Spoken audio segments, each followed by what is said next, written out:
Bom dia a todos e a todas que estão participando neste momento da formação desenvolvida pela Capacity Coach, Capacitação para o Desenvolvimento Humano e Social. Eu sou Robson, assistente social, pedagogo, mestre em políticas sociais e doutorando em ciências humanas e sociais. Estou aqui para trabalhar a temática diretrizes políticas e metodológicas para o atendimento à criança e ao adolescente em situação de rua na assistência social. Esse tema é de extrema importância para as percepções do dia a dia dos orientadores a estarem realizando a abordagem de criança e adolescente em situação de rua ou mesmo no trabalho infantil. Pois a assistência é, sem dúvida, uma das políticas públicas mais importantes para o atendimento à criança e adolescente em situação de rua e no trabalho infantil com suas famílias. Além de ser uma política com mais serviços ofertados no atendimento a esta população, é também importante articuladora e mobilizadora de outras políticas, tais como educação, saúde, habitação, entre outros, sendo a principal porta de acesso aos direitos fundamentais básicos previstos na Constituição Federal de 88. O SUAS, ele vem trazer aí o olhar do paradigma da proteção integral e da prioridade absoluta contida tanto no artigo 227 da Constituição como no Estatuto da Criança e do Adolescente. E o olhar que traz esse estatuto, que traz essa questão do trabalho, do atendimento à criança e adolescente, é a sua peculiar situação de desenvolvimento. E que, ao se encontrar em situação de rua ou mesmo no trabalho infantil, esse desenvolvimento está sendo violado os direitos dessa criança e desse adolescente. Por quê? Se pesquisou, se debateu bastante sobre essas questões e um olhar mais ampliado que se teve nesse debate foi em 2016 com os grupos de trabalho sobre o trabalho com criança e adolescente, o atendimento criança e adolescente em situação de rua em 2016 nos dias 10 e 11 de novembro, que trouxe aí o paradigma, o olhar dessa criança que está em desenvolvimento e precisa ser protegida constantemente. Para isso, eu trago as funções da assistência social, que é dividida entre proteção social, defesa social institucional e vigilância socioassistencial. A proteção ela é constante. Toda vez que vocês se deparam com a criança ou adolescente em situação de rua ou recebe a demanda para realizar uma abordagem, o caráter protetivo ele já está ali. Mas o profissional que está conduzindo essa abordagem, ele tem que ter essa noção da proteção e ao mesmo tempo da defesa institucional que ele vai carregar consigo para promover aquela criança, aquele adolescente que está em vulnerabilidade. Para isso, nós na assistência social nos utilizamos da vigilância socioassistencial. Mas o que seria essa vigilância socioassistencial? Ela constitui-se como uma função da política de assistência social brasileira, juntamente com a proteção social e a defesa de direitos. Dessa forma, deve ser entendida como uma função da assistência social. Qual o objetivo da vigilância? A vigilância socioassistencial apoia a atividade de planejamento, organização e execução de ações desenvolvidas pela gestão e pelos serviços, produzindo, sistematizando e analisando informações territorializadas. Por que territorializadas? É ali onde aquela criança, aquele adolescente está realizando trabalho infantil ou está em situação de rua. Das situações de vulnerabilidade e riscos que incidem sobre a família e indivíduos e também sobre o tipo, o volume e padrões de qualidade dos serviços que são ofertados, né? Qual o padrão de qualidade do CEAS? Né, de vocês que estão me ouvindo agora, vamos fazer uma reflexão. Qual o padrão de qualidade que vocês conseguem mensurar sobre a atuação de vocês no trabalho com meninos e meninas em situação de rua? Para isso, compõe-se um processo para essa vigilância, né, socioassistencial, essa vigilância social, que seria a elaboração de diagnóstico de vulnerabilidade e risco. Essas crianças, quais são os riscos que elas estão passando ou vão passar estando desenvolvendo o trabalho infantil ou estando em situação de rua? Mapeamento da cobertura da rede prestadora de serviços no território. Qual que é a rede? Para onde eu posso encaminhar? Para onde eu posso articular ações que visem a proteção dessa criança e desse adolescente que está em situação de rua? Identificação da demanda. Qual que é a demanda que essa criança, esse adolescente, neste momento está precisando? Qual que é a demanda? Qual que é o olhar? E para isso vamos fazer planejamento dessas ações, né? Como que eu posso articular tudo isso em relação a uma elaboração, mapeamento e identificação da demanda através de um planejamento claro, né? E que todos os profissionais da base, né? Do grupo de atendimento possa ter conhecimento desse planejamento e dessas articulações para que a gente chegue no monitoramento e avaliação novamente. Então, quer dizer, eu preciso planejar para que haja uma elaboração de diagnóstico, mapeamento, a identificação das demandas, para que haja um planejamento, mas esse planejamento eu tenho que monitorar ele e avaliar ele constantemente. As aquisições humanas que dentro de um país quer entre vários países são condicionadas pela sociedade de mercado. O social subjaz à economia. Foi essa a perversa conquista da globalização que exclui grandes parcelas da população mundial de condições básicas para sobreviver, viver e acessar os bens civilizatórios direcionados para a qualidade de vida, que é isso que esses meninos e meninas estão passando. Né? Então, quando a gente se depara com essa situação de extrema pobreza, de extrema vulnerabilidade, a gente tem que olhar. Se a gente for ver aí, recentemente foi falado que dentro dessa crise se formou aí ou apareceram mais 12 bilionários, né? Mesmo com toda essa crise, né? 12 novos bilionários apareceram, né? Então, quer dizer, ao mesmo tempo que bilionários aparecem de acordo com a crise, há um grande número excedente de pessoas que vão sofrer precariedades em relação à pobreza, a questões da economia, que elas não conseguem acesso à moradia, à saúde, à educação, e vamos encontrar essas pessoas de uma forma bem drástica, né, em situação de rua. Mais do que isso, a parcela desenvolvida e ascendente da sociedade, que em geral constitui uma minoria, oculta os que menos têm sobre a ótica dos pobres. Por que essas pessoas elas têm muito? E por que os pobres não conseguem ascensão, não conseguem sair desse caráter de pobreza e de miserabilidade? Essa pobreza se expressa de múltiplas formas, que não só a ausência de renda, que vem sendo construída, né? Ainda mais agora, a gente era para vivenciar agora no século XXI, as pessoas não passarem fome pela alta produção de comida. Mas quem vai ter acesso a essa comida que é produzida em escalas gigantescas, né? É o mínimo do mínimo da elite brasileira que terá acesso a alimentações, enquanto uma grande camada vai ter ausência e por isso vai sofrer em relação à qualidade de vida e pertencimento. De fato, a visibilidade da pobreza não é mais novidade na sociedade, sobretudo na brasileira. Os métodos de mediação de miséria, da pobreza, dos miseráveis, dos pobres, todavia, não são nem de domínio público, nem de condição pacífica entre os analistas. Por quê? Há um conflito muito grande em culpabilizar aquela pessoa que ela não está tendo acesso. E que é esse olhar que nós que trabalhamos na assistência social não devemos ter. Né? Ah, tá na rua porque quer. Ah, por que não volta para casa? Ah, por que não vai estudar? Então é para além, né? O nosso debate aqui é para além. O quanto é tirado a perspectiva de futuro dessas pessoas, né? E a perspectiva de futuro é tirada dessas pessoas a partir da fome, a fome que essas pessoas estão passando, né? Então, como que a gente vai fundamentar isso? Como que a gente vai culpabilizar essas pessoas? Por isso que os valores éticos, eles são necessários para a atuação de vocês no dia a dia do território.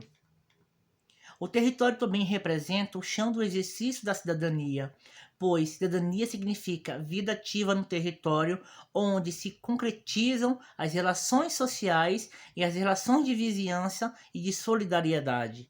Por isso que muitos dos usuários que querem uma vaga no centro de acolhida, no CA, eles às vezes não aceitam, porque a vaga que vai surgir é longe do território onde ele tem significado para a vida dele, onde tem ali amizades na vida dele, e ele não vai aceitar, ou ela não vai aceitar ser encaminhado para um outro território do qual ela não vai ter como voltar para o território do qual ela se sente protegida, ele se sente protegido, né? É no território que as desigualdades sociais tornam-se evidentes entre os cidadãos, as condições de vida entre moradores de uma mesma cidade, mostrando-se diferente. A presença, a ausência de serviços públicos se faz sentir e a qualidade desses mesmos serviços apresenta-se desiguais, né? É aquilo lá, às vezes vocês já se depararam com isso, né? Vocês fazem um belo trabalho da abordagem social de rua, vocês articulam, mas quando esses usuários chegam no outro serviço, eles não vão ter a mesma qualidade do atendimento. E qualidade que eu falo é empatia, qualidade que eu falo é compromisso com o trabalho. Qualidade que eu falo é a ética estando envolvida nas ações com estes usuários. O território em si, para mim, não é um conceito. Ele se torna um conceito utilizável para análise social quando o consideramos a partir do seu uso, a partir do momento em que o pensamos juntamente com aqueles atores que dele utilizam. Quem disse isso foi Milton Santos, né? Então Milton Santos ele vem trazer aí o conceito de território, o conceito que é utilizável desse território. Para essa população que está em situação de rua, para essas crianças e adolescentes e que também realizam o trabalho infantil, esse território tem um significado, né? Qual significado vocês já ouviram desses usuários quando vocês realizam a abordagem? Mudança de paradigma. Então nós temos também que mudar esse paradigma de como olhamos a população que atendemos. E essa mudança de paradigmas, ela também vem com a Constituição Federal de 88. Consagrou a concepção de seguridade social como política pública de proteção social, política de direitos, de responsabilidade estatal, composta pelo tripé saúde, previdência e assistência social. Em 1993, a Lei Orgânica da Assistência Social, a LOAS, afirma os novos paradigmas da política de assistência social: garantia de cidadania, proteção social, caráter não contributivo, necessária integração entre o econômico e o social, primazia da responsabilidade do Estado na universalização de direitos e de acesso aos serviços. A implantação do SUAS, do Sistema Único de Assistência Social, cria oportunidades para a ressignificação da assistência social no campo dos direitos. A assistência social não é um fenômeno dado, mas um campo de construção histórica do sujeito e processos sociais que devem ressaltar em avanços na preservação e conquistas de novos direitos. A perspectiva territorial incorporada pelo SUAS representa uma outra mudança de paradigma, de relevância. As ações públicas da área de assistência social devem ser planejadas territorialmente, tendo em vista a superação da fragmentação, o alcance da universalidade da cobertura, a possibilidade de planejar e monitorar a rede de serviços, realizar a vigilância social das exclusões e estigmatizações presentes nos territórios de maior incidência da vulnerabilidade.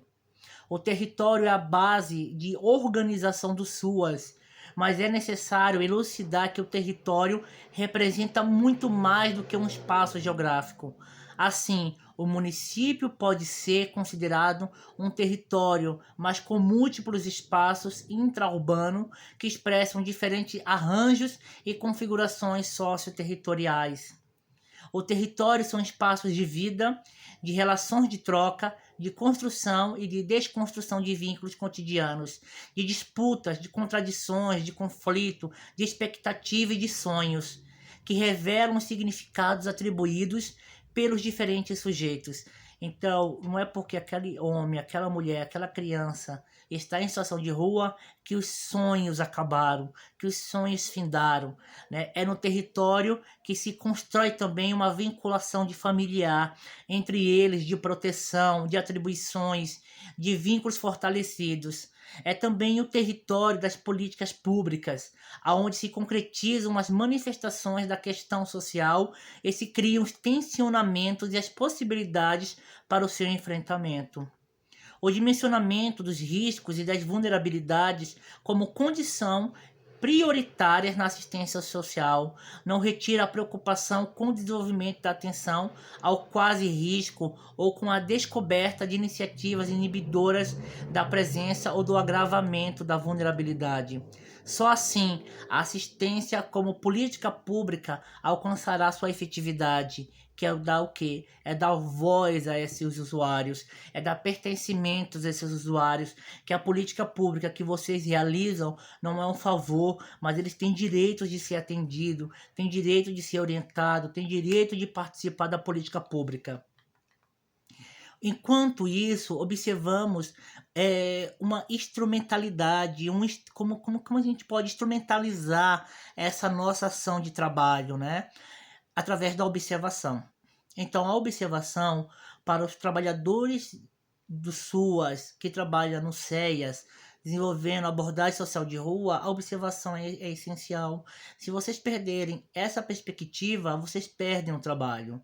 Então, a observação como um instrumento que o profissional efetivamente emprega no exercício profissional, que o profissional efetivamente traz as reflexões implicando o devido direito do usuário, que permite compreender o mundo no qual está inserido.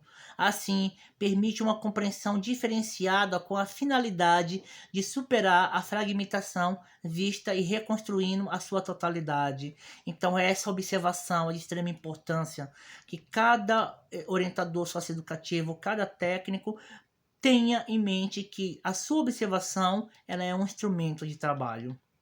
A abordagem também é problematizada e polemizada na mesma direção que o relacionamento. Ela é vista como um canal de comunicação com a população, como um primeiro contato no sentido de se criar uma possibilidade de ligação entre os diferentes espaços.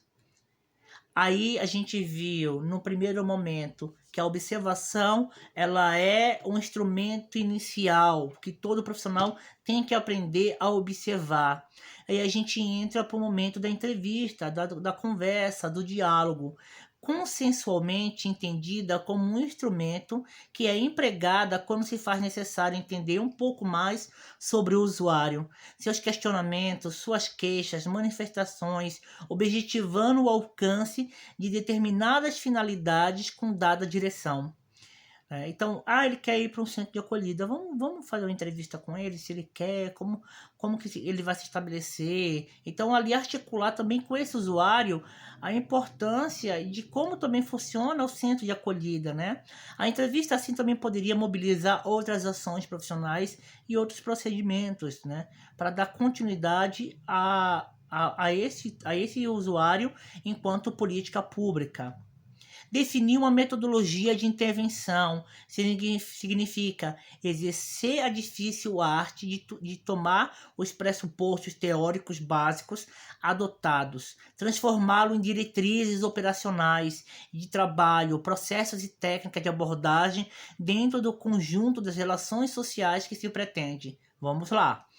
Tanto que eu falei da abordagem, como que eu falei da entrevista, como eu falei aí da observação, os profissionais eles têm que tomar essas orientações e incorporá-las no seu dia a dia de trabalho para acontecer isso.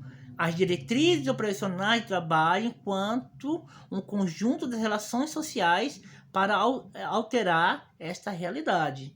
Então, em primeiro lugar, o profissional ele tem que acreditar que o trabalho dele tem um potencial de mudança. Se o profissional não acredita que a sua abordagem tem potencial de mudança, não vai se fazer um trabalho de política pública. Porque há uma complexidade, né, que está nesse meio. Que complexidade é essa? Né? Quais são essas complexidades? Então, para isso, e para que o olhar, a observação, ela seja mais eficaz à realidade do usuário. Para isso, essa dimensão teórica, metodológica, ela vem trazer alguns pontos para refletirmos, né? Refere-se à capacidade de apreensão do método e das teorias, a sua relação com a prática na ação profissional. Então, quer dizer, a teoria tem que fazer uma ligação com a prática. Essa dimensão é necessária para uma intervenção qualificada. Sem ela, a intervenção profissional ficará prejudicada, pois a teoria ilumina a prática. O significado social da ação, ultrapassando o senso comum. Então não é com senso comum que você vai para o território, não é com senso comum que você faz a abordagem, não é com senso comum que você faz a escuta. Por quê? Se você está fazendo todo esse arranjo com senso comum, não vai se efetivar a política pública, não vai se efetivar o direito do usuário. Por isso que a prática tem que ser iluminada pela teoria. Essa dimensão trata das dimensões teóricas que contribuem com o conhecimento da realidade. Realidade com a qual os profissionais vão trabalhando e que se expressa no cotidiano profissional. Ela é responsável por fornecer ao profissional um ângulo de leitura dos processos sociais, da compreensão do significado da ação, uma explicação da dinâmica da vida social na sociedade capitalista, possibilitando análise do real onde ocorre a intervenção. Qual que é a análise do real que vocês trazem para a base, que vocês escrevem no relatório, né, sobre a sua intervenção? Qual que é a possibilidade do real? Né? Por isso que a observação ela é muito importante, porque se não houver observação, vocês não vão conseguir trazer esse olhar para o relatório que o técnico vai tentar lhe compreender e articular as ações, planejar as ações com vocês, para que ocorra uma intervenção. Porque dentro disso tudo tem a dimensão ético-político. A dimensão ética, né, essa dimensão ética está ligada ao compromisso social do serviço social com o projeto ético-político. Né? O que seria esse projeto ético-político? Né? É o projeto que a política pública tem, que você também tem que ter. Qual que é o seu processo ético ao trabalhar no serviço de abordagem social de rua? Quais intervenções você pode tomar e quais intervenções você não pode tomar? Você pode ser invasivo? Você pode adentrar a casa, né, o território do usuário sem permissão? Né? Então essa dimensão que é um compromisso, né? É um compromisso ético. Essa dimensão trata dos diferentes compromissos que cada profissional pode ter, das intencionalidades das ações, implica tomada de posições. No entanto, esse compromisso, a tomada de posições, no entanto, é de intencionalidade, traz intencionalidade e uma sustentação teórica, mesmo que não se tenha consciência disso a priori. Porque depois vocês vão analisar que no momento que vocês estavam fazendo intervenções e vocês não tinham consciência disso, é porque vocês já introjetaram essa dimensão dentro de si. E depois vocês, quando forem escrever o relatório, vocês falam, olha, essa foi uma dimensão, que é importante vocês refletirem que essa ação faz parte de uma dimensão ética, faz parte de uma dimensão formativa, teórica, que tem que andar de mão dada com a prática. Essa dimensão não se restringe ao compromisso social genérico.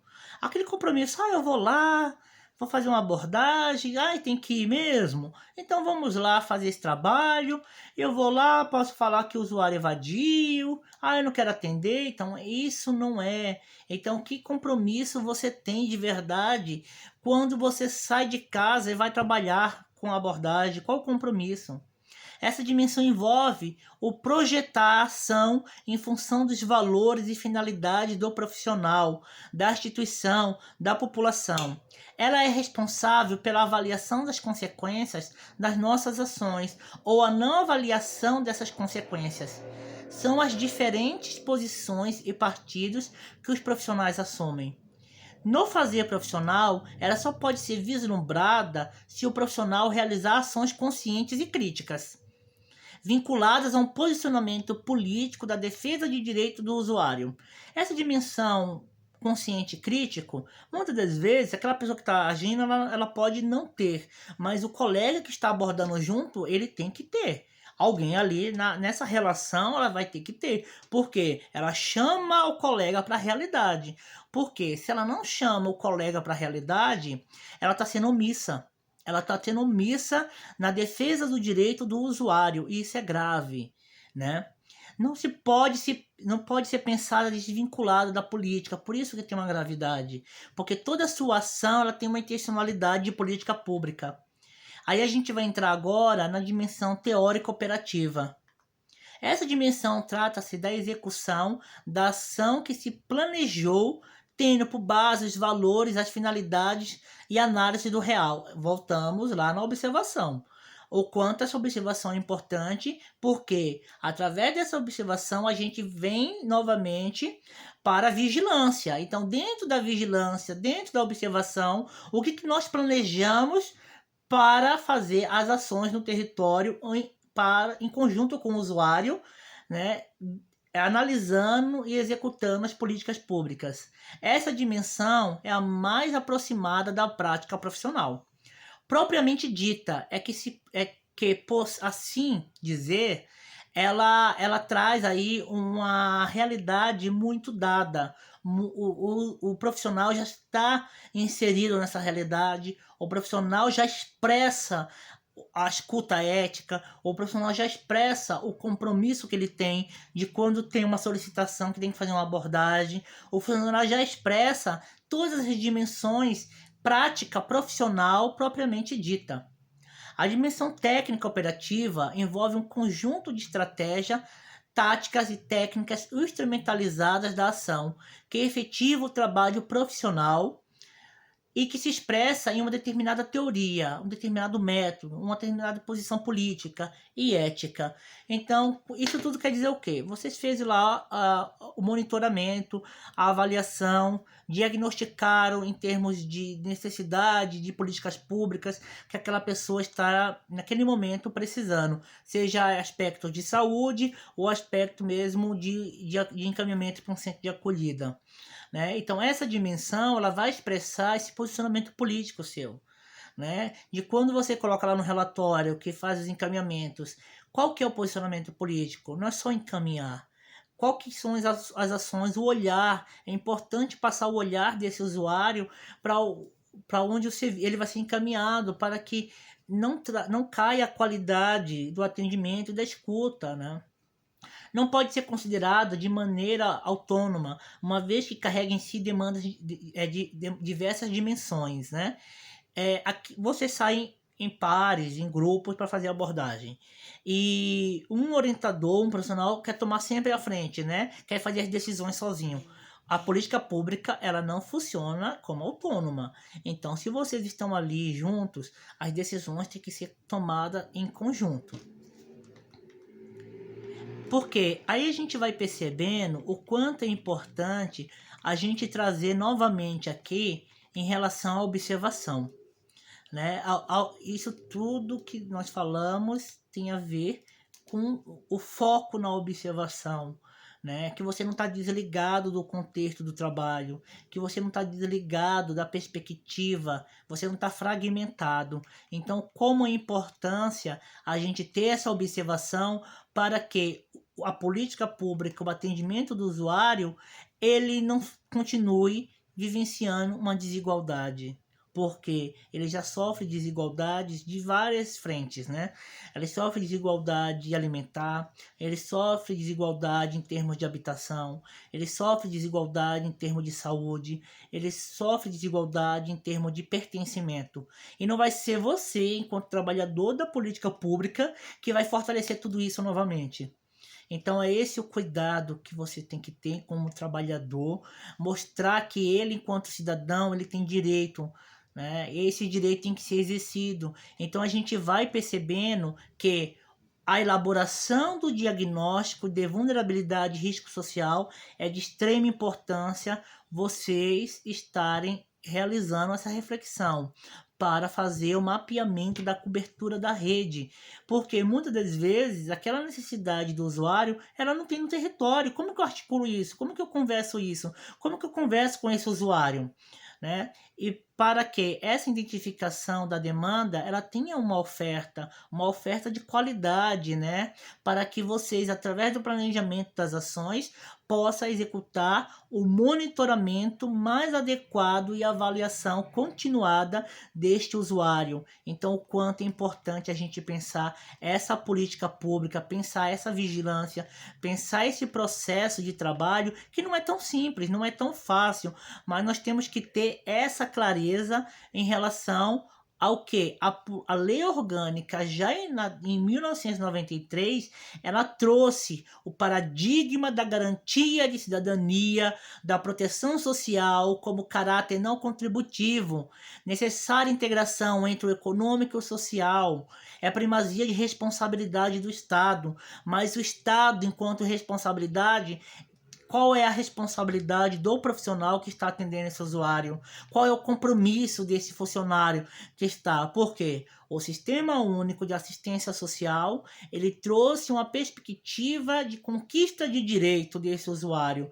E essa conquista de direito, ela tem que estar vinculada na observação. Enquanto observação, eu percebo que, enquanto observação, o que eu trago, enquanto observação, o que eu vou delinear com esse usuário, para que a gente tenha ali maiores planejamentos na execução dessa processualidade que é a proteção social, a defesa social institucional e a vigilância socioassistencial dentro das funções da assistência social.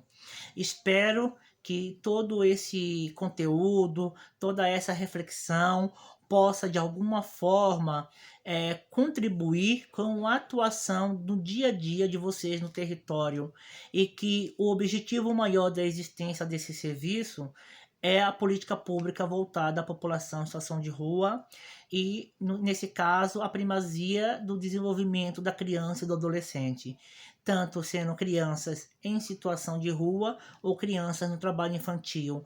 O aspecto da infância, o aspecto da formação, o aspecto da educação, o aspecto do cidadão, ele começa a ser comprometido. Então, há ali uma política pública muito direcionada para que essas crianças e adolescentes não tenham todo esse comprometimento no decorrer da sua vida e não passe a sua vida inteira dependendo da política pública enquanto assistência social, né? Esse é um desafio enorme para que a gente possa cada vez mais exercer as funções da assistência social enquanto proteção social, enquanto defesa social institucional, enquanto vigilância socioassistencial. Um bom dia, uma boa tarde para todos que participaram e de alguma forma irão refletir sobre o tema trabalhado hoje. Até a próxima.